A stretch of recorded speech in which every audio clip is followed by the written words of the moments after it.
everyone, it's Shane Kanto, your Wasteland reviewer, and welcome to the Streaming Wasteland here on the SPM Crew Podcasting Network. And this is my weekly show where every Friday I pick three streaming services and pick one previously released film off of each of them. And hopefully by the end of this episode, you have a nice full weekend full of movies to enjoy. And this kind of inadvertently turned into a sci-fi themed episode as I was doing my picks. So we have a couple of different kinds of tastes of science fiction that we're going to be bouncing around on this particular episode. And let's start with AMC Plus and 1982's The Thing. And arguably, this is John Carpenter's best made film. I know a lot of people love Halloween. I do as well. It is an all time classic. You have Escape from New York and Big Trouble in Little China, and they live. But from a purely craftsman standpoint and a directorial standpoint, The Thing is on a whole other level. And this is a remake of The Thing from Another World based on the story Who Goes There. And this focuses on a group of research team in Antarctica who have to go toe to toe with a shape-shifting alien that assumes the appearance of its victims.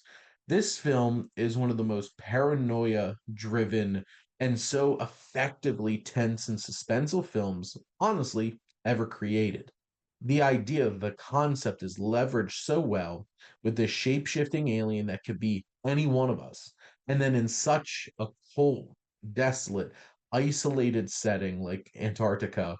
And then you have John Carpenter with his voyeuristic POV direction, his incredible practical effects. The practical effects on this film are just out of this world. You just cannot believe how much detail went into, and in a very unhealthy way, how they put this all together for sure. Because to be honest, the special effects artist did not have a healthy lifestyle while creating this film, but it's just absolutely incredible from top to bottom. Just like the spider head to the chest opening sequence. And this has one of the most intense, suspenseful scenes in film, and that is the blood test sequence.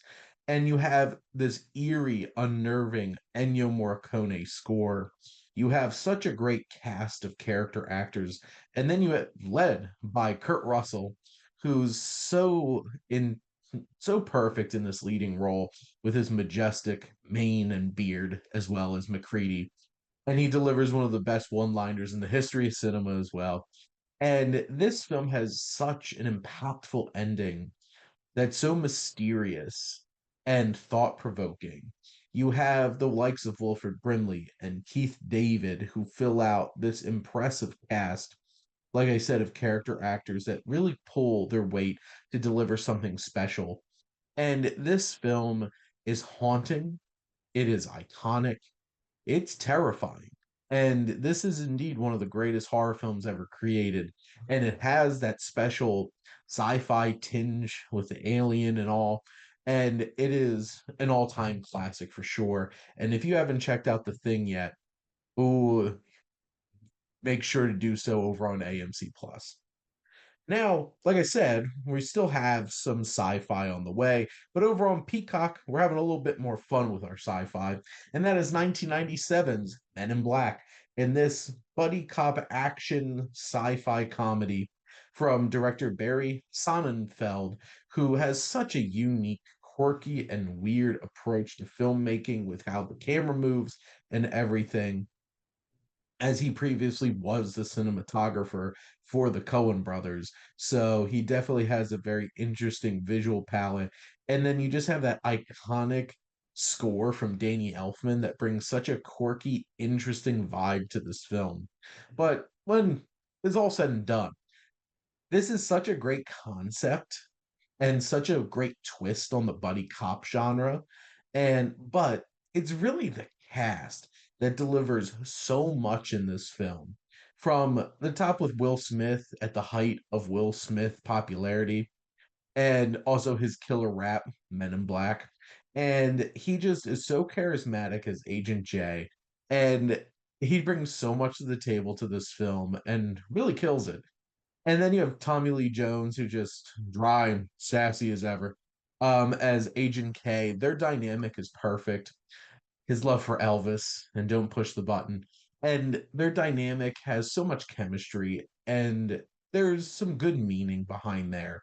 But honestly, Vincent D'Onofrio really steals the show as Edgar, this roach in a human husk. And he is so committed to this bit. He feels so comfortable being grotesque and he really nails it. And he's one of my favorite villains you're going to see in any sci-fi. And Vincent D'Onofrio is such an incredible actor.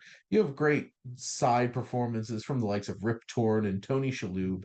You love just this world of crazy aliens that they have throughout this, and all the fun references to who may or may not be an alien.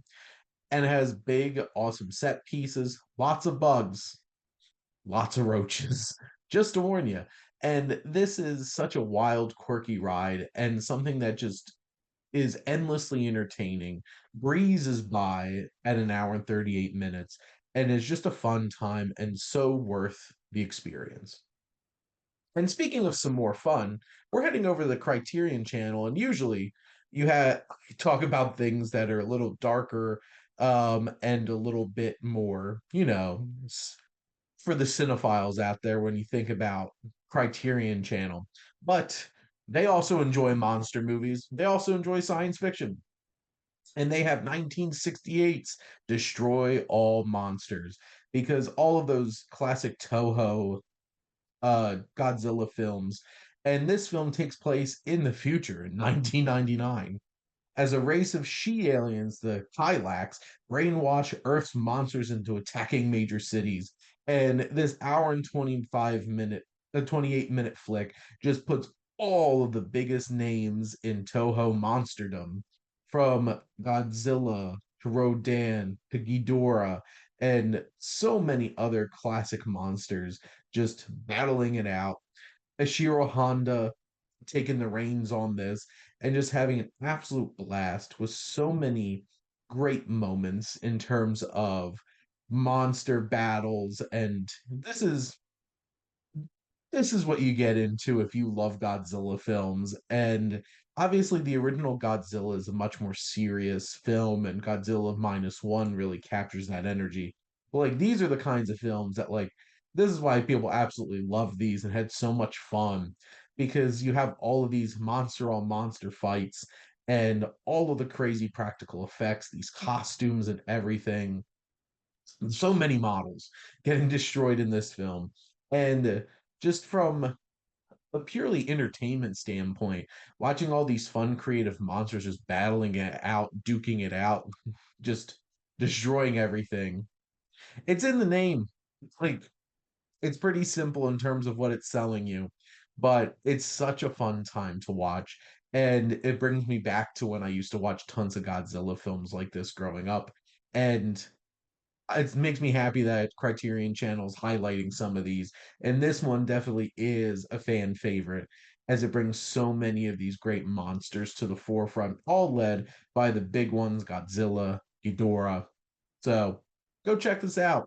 And if you haven't really dove into Godzilla films, this is a great place to start and have a lot of fun with if you're not going to start with the original.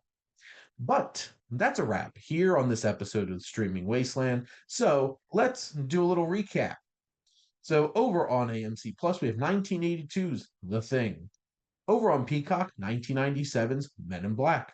And the Criterion Channel has 1968's Destroy All Monsters. So enjoy this lovely palette of science fiction films for your weekend. The plan is for next weekend, as that episode will drop on Valentine's Day, to give you a little romance to enjoy for your Valentine's weekend. But that is a wrap, like I said. Make sure to like, comment, and share on this episode. What are some of your favorite go-to science fiction films? Do you have a particular favorite Carpenter? What's your like favorite like 90s 2000s era Will Smith flick? And have you dove into all of the wonder that is Godzilla films, and who are some of your favorite monsters? Make sure to follow or subscribe wherever you listen to your podcast. The SPM Crew Podcasting Network is ever expanding, and we have so many great shows and all kinds of different topics. So go over, enjoy it, and take a dive in. And if you're looking to want to join and be a guest or start a show, make sure to contact us. And also, if you like our logo, go check out High Flyer Creative for all of your digital marketing needs. But most importantly, thank you as always for tuning in and supporting the streaming wasteland here on the SPM Crew Podcasting Network.